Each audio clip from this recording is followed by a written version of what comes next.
Hi guys, in the previous video we talked about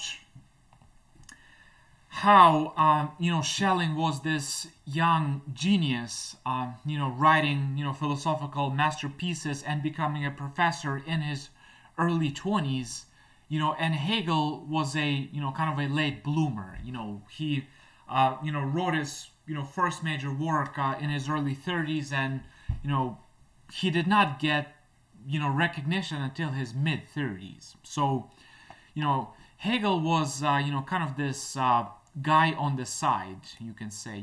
Like nobody really knew what he was doing. He was just doing his own thing. He was humble, just focusing on his own thing.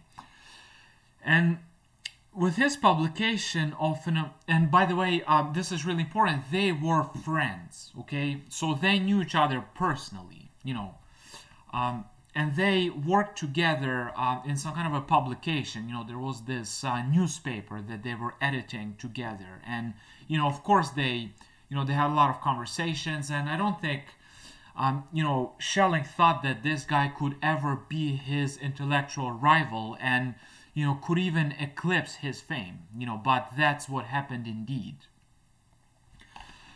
And a lot of you who studied Hegel might, kind of think this is, doesn't really make sense. Like, I mean, how can Hegel criticize Schelling? I mean, they're both, German idealists, who were spinning out this insane, complicated metaphysical mumbo jumbo. Like, I mean, they both talk about spirit, absolute.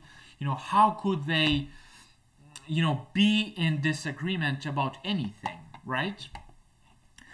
So let us go back to this nice book cover by McGrath called The Dark Ground of Spirit. Like, this picture I just love, okay? Like, it kind of there's this dark background, and there is some kind of a occult diagram, like a grimoire, some kind of a mystic esoteric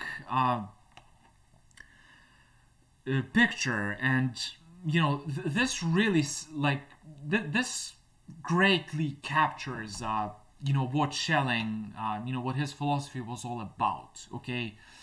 There is this kind of dark, irrational force behind everything, and it is very much like Schopenhauer's will, okay? So at the most fundamental level, okay, the world is not created by kind of a clear, distinct, and coherent God. No, there is this force which kind of explodes into this world, and it emanates, and it's Gnostic to a great extent, and it's also hermeneutic, and we'll talk about this a little bit more in the upcoming video.